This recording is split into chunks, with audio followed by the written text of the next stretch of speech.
반갑습니다. 슬기로운 지구생활의 이정입니다.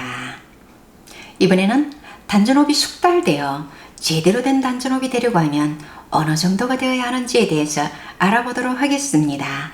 첫째, 고르게 해야 합니다. 조식이라고 하지요. 들숨과 날숨의 속도가 비슷하면서 길었다 짧았다 하지 않고 고르게 하려면 어떻게 되어야 할까요? 집중이 되어야겠지요. 또 집중을 하려면 어떻게 되어야 할까요? 호흡을 부드럽게 해야 합니다.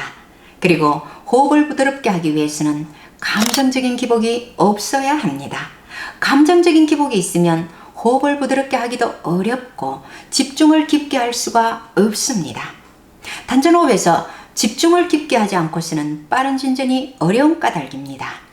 고르게 하는 것도 아주 많은 훈련이 필요하다고 봅니다. 잡념이 있다거나 감정적인 기복이 있으면 당장 호흡이 길었다 짧았다 하거든요. 둘째, 가늘고 길게 해야 합니다. 단전호흡은 길수록 잔잔할수록 좋다는 말씀입니다. 호흡을 길게 해야 실현장 내의 같은 조건에서도 청기와 우주 기운을 더욱 많이 받을 수 있습니다. 길게 하면 결국은 잔잔하게 되고 미미한 호흡, 코끝에 깃틀을 달아 놓아도 흔들리지 않는 경지가 되어야 합니다. 호흡을 길게 하는 방법으로는 마음이 안정되어 잡념도 없어야 하고 그만큼 훈련도 되어야 하고 그리고 단전의 용량이 커져서 그만큼 받아들일 수 있어야 됩니다. 저희는 1분 이상만 되면 무심으로 들어갈 수 있다고 보기 때문에 한 호흡, 즉 들숨과 날숨을 합해 1분 이상이 되면 좋다고 봅니다. 1분 이상의 호흡, 즉 장호흡이 되기 위한 좀 더 구체적인 방법을 말씀드리면 먼저 정확한 단전호흡이 되어야 합니다. 정확한 단전호흡이 되어야 용량이 큰 제대로 된 단전이 형성될 수 있으니까요. 다음으로 혈이 흘러야 합니다. 왜 장호흡을 하는데 혈이 흘리는 것이 중요할까요? 한호흡을 할 때 들어오는 산소의 양은 거의 같다고 합니다. 앞에서 단전호흡은 흉식호흡보다 산소가 대여섯 배 많이 들어온다고 말씀드렸지요. 그런데 단전호흡을 했을 때 호흡을 느리게 하나 빠르게 하나 호흡기로 들어오는 산소의 양은 거의 같다는 말씀입니다. 그러면 호흡이 느릴 때 부족한 산소는 어떻게 보충해야 할까요? 바로 온몸에 혈이 흘려 피부호흡이 되어야 한다는 것이지요. 그래야 산소 부족 현상이 일어나지 않아 어지럽지 않으니까요. 그럼 혈은 어느 정도로 열려야 할까요? 간단히 말씀드려 손바닥 모두가 장심으로 발바닥 전체가 용천으로 느껴질 만큼 확 열려야 한다고 봅니다. 용천을 연다고 생각하시면 발가락 끝에서 발 뒤꿈치까지 활짝 열리는 느낌이 들 정도가 되어야 한다는 것입니다. 이렇게 열리면 탁기도 아주 잘 빠집니다. 제가 대주천 인가를 받고 얼마 후 많이 피곤하여 누워서 이완을 하고 용천을 연다고 생각하니 발바닥 전체가 그물처럼 느껴지며 활짝 열리더군요. 누워서 온몸에 있는 탁기를 모두 내려보낸다고 생각하니 바람이 불듯이 다리를 통하여 발바닥으로 탁기가 술술술 빠져나갔습니다. 15분쯤 그렇게 탁기를 빼고 나니 몸이 가벼워졌습니다. 용천으로는 전기는 안 빠지고 탁기만 빠지거든요. 그래서 마음 놓고 빼도 됩니다. 좀 더 세월이 지나니 발바닥 그물이 좀 더 촘촘해지며 그물이 가늘어지는 것 같더군요. 지금은 그물 없이 발바닥 전체가 열리는 것을 느낄 수 있습니다. 이렇게 혈이 활짝 열려야 합니다. 하지만 장호흡이 무조건 좋은 것은 아닙니다.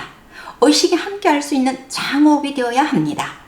의식과 병행하여 뇌파를 낮출 수 있다면 길수록 좋습니다만 의식이 병행하지 않는 무조건적인 장호흡은 뇌의 산소 부족 현상을 가져옴으로 인하여 혼미한 상태에서 무아를 경험한 듯한 착각을 불러오는 경우가 많습니다.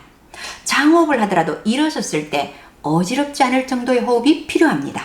그러니까 혈이 열리지 않아 산소 부족으로 어지럽지 않을 정도가 되어야 한다는 말씀이지요. 대체로 1분 이상이면 집중하였을 때 무심으로 들어갈 수 있다고 봅니다. 2분 이상이 되면 더욱 좋겠지요. 다음으로는 마음이 안정되어 집중이 되어야 합니다. 고르고 길게 호흡하기 위해서는 집중이 필수 조건입니다. 그리고 호흡은 최대한 들이쉬고 내쉬는 훈련이 되어야 합니다. 편하고 가볍게만 호흡을 하면 호흡 길이가 잘 길어지지 않습니다. 고른 호흡이 되지 않을 만큼, 즉 자신이 감당할 수 없을 만큼 버겁게 들이쉬고 내쉬면 안 되겠지요. 자신이 감당할 수 있을 만큼의 최대한 들이쉬고 내쉬는 훈련이 되어야 한다는 말씀입니다. 이렇게 하여 가늘고 길게 호흡하는 것이 좋습니다. 셋째, 호흡하면서 단전에 힘이 실려야 합니다. 호흡이 길고 가늘어야 하는 것 이상으로 길고 가늘면서도 강한 기운이 통할 수 있어야 하는 것입니다. 무조건 약한 호흡이 능사가 아니고 약한 듯 하면서도 강한 호흡이 기반이 되어야 한다는 것이지요. 그러려면 단전이 그만큼 힘이 있어야 되고 또 호흡하면서 힘이 실려야 된다는 말씀입니다. 그래서 힘있고 가늘고 길면 단전호흡에서는 아주 금상첨화라고 볼 수 있지요. 넷째, 의식이 함께하는 호흡이어야 합니다. 수련 단계가 진척됨에 따라 점차 더욱더 집중을 강화해 가게 되는데 수련 시 집중이 되지 않으면 제대로 수련이 되었다고 할 수 없을 만큼 수련 시의 집중은 중요하지요. 그런데 어디를 집중해야 할까요? 단전을 집중하는 데서부터 점차 숨 자체에 집중해야 됩니다. 그러니까 들이쉬면 들이쉬는데 마음이 따라가고 내쉬면 내쉬는데 마음이 따라가고 이렇게 해야 된다는 것이지요. 단전에 항상 생각이 머물러 있는 것이 아니고 들이쉬면 들이쉬는데 따라가고 내쉬면 내쉬는데, 즉 그 행동하는데 마음이 따라가는 것이 마음이 실린다는 뜻입니다. 결국은 마음이 실리는 호흡을 하기 위해서는 내쉬는 숨과 들이쉬는 숨 자체에 의식이 함께하는 호흡이 되어야 한다는 말씀이지요. 이렇게 해서 단전호흡 명상에 대하여 정리를 해보았는데요. 수련법은 더 이상 말씀드리지 않으려고 합니다. 수련법을 더 알려드려도 처음에 혼자서 명상을 하기는 어렵기도 하고 소속이 되지 않고는 기운줄이 제대로 연결되지 않아 기운을 제대로 받기가 어려워 포기하는 경우가 대부분이더군요.